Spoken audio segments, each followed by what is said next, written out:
ऐतिहासिक बाणगंगा तलावाचे पुनरुज्जीवन व सौंदर्यीकरणाच्या पहिल्या टप्प्यातील कामे लवकरच पालिकेकडून पूर्ण होणार आहेत।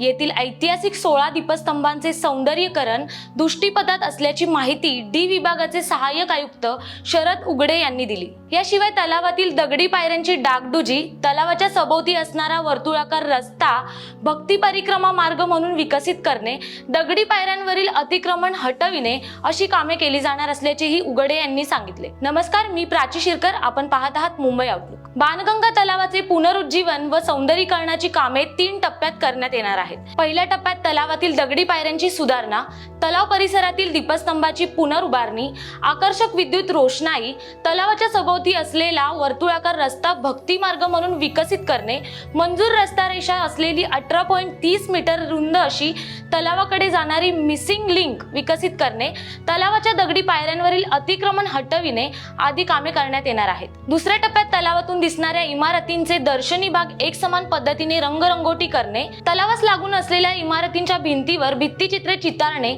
व शिल्पे घडविणे, रामकुंडाचे पुनरुज्जीवन, तलाव परिसरातील मंदिराचा सर्वकष विकास आराखडा तयार करून योजनाबद्ध पद्धतीने रूपरेषा ठरविणे, तलावाकडे जाण्यासाठी असलेल्या दगडी पायऱ्यांची व रस्त्याची सुधारणा आदी कामांचा समावेश आहे। तिसऱ्या टप्प्यात बाणगंगा तलाव ते अरबी समुद्रादरम्यान विस्तृत मार्गिका बनविणे, या जागेतील झोपडपट्टी धारकांचे पुनर्वसन करून तेथे वाराणसीच्या धर्तीवर उद्याने, खुली बैठक व्यवस्था, सार्वजनिक जागा निर्माण करणे, डॉक्टर भगवानलाल इंद्रजित मार्गाचे रुंदीकरण करणे व रस्ता रेषेत बाधित निवासी अनिवासी बांधकामाचे पुनर्वसन आदी कामे केली जाणार आहेत। या कामात खालील नैसर्गिक पदार्थांचा वापर केला जाणार आहे। पहिल्या तलावाच्या प्रवेश पायऱ्यांवरील 13 झोपड्या हटविल्या असून तेथील रहिवाशांचे झोपडीच्या इमारतीत पुनर्वसन केले आहे।